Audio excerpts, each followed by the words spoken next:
Esta moción, con toda la vehemencia que se quiera presentar, es una moción que se presenta ante un Parlamento que no es competente para instar a un Gobierno que no está en el ámbito de control de este Parlamento, de esta Cámara, y que también entendemos que se produce fuera del tiempo y del procedimiento adecuados. Esto bastaría para desechar, en principio, la moción.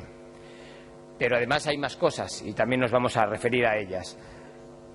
Eso sí, esta moción es indicativa de una cosa en su texto, por parte del portavoz de Izquierda Unida, el señor Nuin, y es que se ha vuelto por fin a acordar de la Troika, que la tenía un poco olvidada desde sus tiempos de oposición. Esa Troika, con la Unión Europea a la cabeza como chivo expiatorio o comodín de todas las explicaciones. Refleja que en el fondo, pues, el portavoz de Izquierda Esquerra es un nostálgico. Es un nostálgico de los tiempos de oposición y, por lo tanto, pues efectivamente necesita y añora vivir de la Troika, porque contra la Troika se vivía mejor.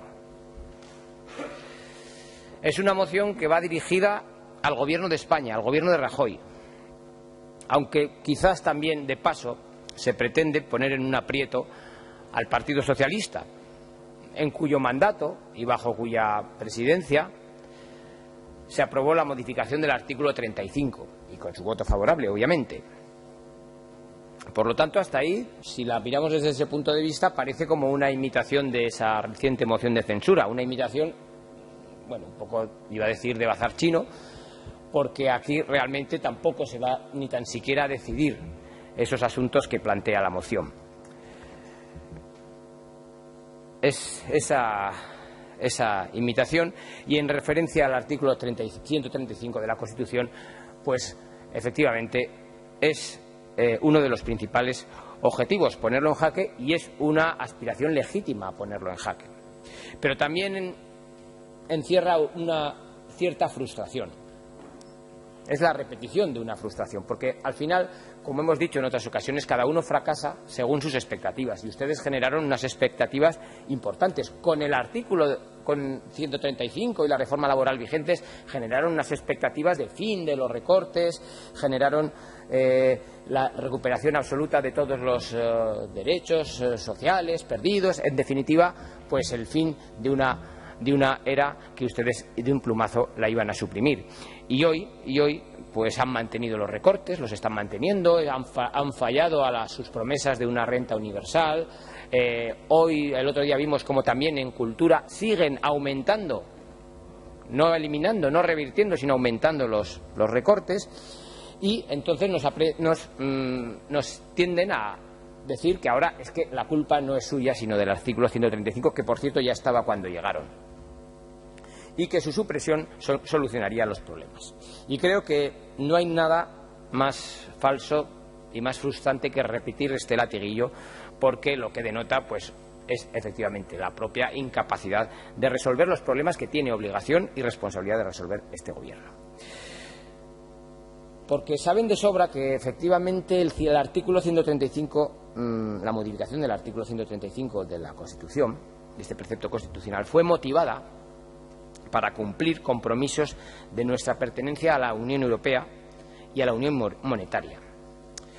Con lo cual, aunque si desde aquí consiguiésemos convencer a esa mayoría de 3/5 del Congreso y Senado que aprobó esta reforma, 210 diputados, todas las obligaciones impuestas por este artículo 135 seguirían vigentes. Y esto, además de ser así por la propia jerarquía normativa de la pertenencia a la Unión Europea, voy a citar fuentes suyas, creo que alguna vez también lo citamos, porque como dice y dijo bien en este caso el consejero de Hacienda, hay que instar a Madrid y a Bruselas, porque estamos aplicando normativa europea, porque somos socios de un club que nos exige cumplir unas normas. Podríamos no cumplir esas normas europeas, pero no soy yo quien diga eso. Y añadiríamos, ni UPN tampoco. Está por el incumplimiento de la normativa europea. Estas palabras también sirven para desechar esta moción. la idea de estabilidad presupuestaria es una consecuencia de la Unión Económica y Europea, porque se entendió necesaria ante el riesgo de que la deuda de los Estados miembros acabase con el euro. Y consecuente con esta determinación debe limitarse por ley el endeudamiento excesivo, entendido como aquel endeudamiento mayor que lo razonablemente puede devolverse plazo a plazo. No es la Constitución, sino el Tratado y el de Funcionamiento de la Unión Europea del año 2007 quien obliga a la estabilidad presupuestaria y a limitar el déficit excesivo de las administraciones. La prueba de ello es que no solo se modificó la Constitución española, también la alemana, en el año 2009, que fija un techo de gasto en el 0,35 del PIB, la Constitución de Italia y también en Francia. Y al hilo de esto se aprobaron otras reformas, algunas, bueno, todas ellas duras, algunas de ellas quizás injustas, muchas de ellas quizás, ¿por qué no?, revisables, y algunas otras ineficaces. Hay que recordar aquí, por ejemplo, que en relación a la amnistía fiscal, en Navarra, este Gobierno pudo aplicarla y descartó la aplicación de la amnistía fiscal en idénticas condiciones que la que aprobó el Estado. El anterior Gobierno descartó esta, digamos, iba a decir copiar, la amnistía fiscal del Estado. Pero todas estas normas duras, unas injustas, otras, muchas de ellas representan una dura medicina para una gravísima enfermedad que padecía la sociedad española y la sociedad europea en el momento en que se aprobaron. En el momento en que se aprobaron, afrontábamos una de las más abrumadoras fases de destrucción de empleo que se han conocido en la historia contemporánea. Hoy, por el contrario, afrontamos una fase de creación masiva de empleo. Se está creando más empleo que en muchas otras épocas.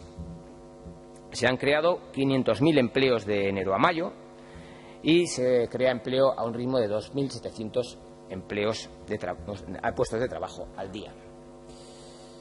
Esto ha permitido que hayan podido recuperarse, decía el otro día la ministra responsable, 2 de cada 3 empleos destruidos durante la crisis.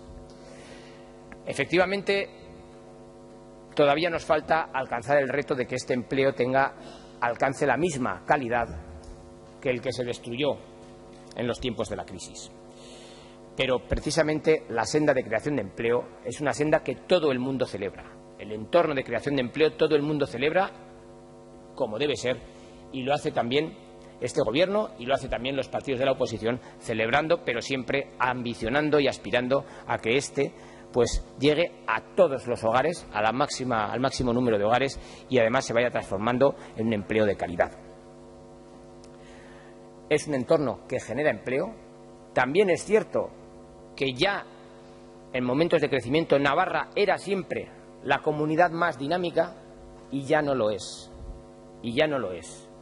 Es una comunidad que ahora se está beneficiando, como todas las comunidades, de este entorno de crecimiento de empleo, pero ya los datos no ponen a Navarra en la locomotora, sino en los vagones, en algunos casos en los vagones de cola, como por ejemplo el reciente dato de la creación de sociedades mercantiles, un dato preocupante y revelador de malas señales económicas, o por lo menos no del todo buenas, en un entorno, como digo, de crecimiento de empleo.